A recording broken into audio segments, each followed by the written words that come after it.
कि मैं अपना कोई टारगेट पूरा करना चाहता हूं तो मैं तो पहले बताऊंगा आपको, मेरा आप जनता सरकार मोर्चा से जुड़ने का एक ही मकसद है कि मैं अपना एक एजुकेशनल इंस्टीट्यूट खड़ा करना चाहता हूं, जो मेरा सपना है। मैं तो आपकी मदद से वो करना चाहता हूं, मेरा वही काम करने का मेरा इरादा है। अब मैं तो पहले बता रहा हूं कि मैं तो आपकी उसमें मदद लूंगा, ठीक है?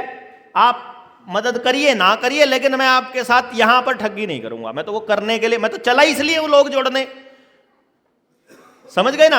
और मैं तो अपने लोगों को बोलता हूं कि कल को आने वाले समय में अगर मैं कहूं कि मैं विधानसभा में पहुंचकर या लोकसभा में पहुंचकर आपको बचा लूंगा, अपने बस की बात नहीं है भैया। हम नहीं बचाने वाले, हमसे षड्यंत्र वाला काम नहीं होता, क्योंकि आपको चुनाव जीतते रहने के लिए, एक बार आपने चुनाव जीत लिया तो फिर आपको अपनी बात को साबित करने के लिए हर बार चुनाव जीतना पड़ेगा। एक बार भी अगर हमको चुनाव हार गए तो भैया फिर वो कह देंगे कि तुम्हारे को रिजेक्ट कर दिया पब्लिक ने, है कि नहीं? हम एक अकेले कुछ कर नहीं पाएंगे। जब देशों के राष्ट्रपति ही कुछ नहीं कर पाए, इस लॉकडाउन के दौर में 13 राष्ट्रपति और राष्ट्राध्यक्षों को मार दिया गया जिन्होंने लॉकडाउन लगाने से मना कर दिया। हमारी क्या औकात है भैया? अनिल माधव दवे, पर्यावरण मंत्री, जो केंद्र सरकार में मंत्री था, आरएसएस का इतना बड़ा प्रचारक था, जब उसने जीएमओ वाली फाइल पर साइन करने से मना कर दिया, अगले दिन मरा हुआ मिला था। सीआईए के एजेंट बैठे हुए हैं वहां पर सारे मंत्रालयों के अंदर। वहां से परिवर्तन नहीं होने वाला है, परिवर्तन यहीं से होगा, यहीं से, जनता से ही।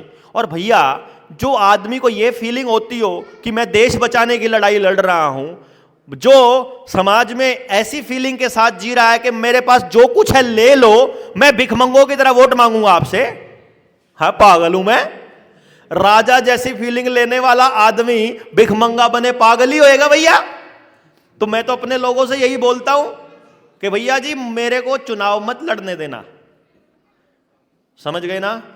अगर मैंने चुनाव लड़ा और मैं जीत गया और मैं कुछ भी बन गया तो सब बेच कर जाऊंगा, क्योंकि मेरे पास दिमाग है और मैं इनसे बढ़िया तरीके से बेचूंगा। फिर मत कहना कि बताया नहीं था। अगर इससे साफ तरीके से कोई बोल सकता है तो बता दो, है भाई? मेरे को आपने लड़ने ही नहीं देना, आपका यही काम। मेरे से कुछ लोग कह रहे थे, ये कह रहा था, अंकुश कह रहा था कभी, आप हमारे लिए क्या आदेश है, हमारे लिए क्या काम? मेरे को बोलता, भाई बस मुझे चुनाव मत लड़ने देना किसी भी तरीके। तुम हमारे साथी हो ना, 24 घंटे हमारे साथ रहते हो, तो बताते रहना लोगों को। मेरे बारे में कुछ भी बुरा लगे, तुमको कुछ भी लगे कि इसमें यह कमी है, बताते जाओ सबको कि ये इतना बड़ा चोर है, ये इतना झूठा है। हाँ, वहां तो मैं हाथ जोड़कर लेके जाऊंगा आपसे ना। स्कूल के मामले में तो मैं आपसे मदद मांगूंगा हाथ जोड़ करके, लेकिन यहां पर मैं नहीं जाऊंगा। यहां हम आपको सिखाएंगे कि आपको इन पॉलिटिशियंस को रगड़ना कैसे है। वहां वो मेरा काम है, वो मैं सिखाऊंगा आपको।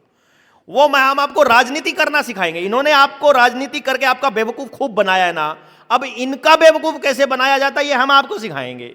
वहां आएंगे अब इनको रगड़ने का काम। तो अपना काम, अपनी स्पेशलिटी है ये।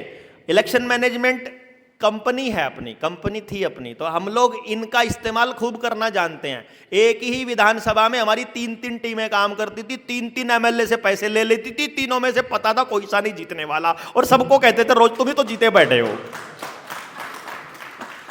तो हमको पता है ये हरामी लोग हैं, तो हमको पता होता है कि ये कैसे बेवकूफ बनाते हैं दिमाग वालों को किराए पर लेकर के। तो आपको टेंशन नहीं लेनी है, वो हम बता देंगे आपको।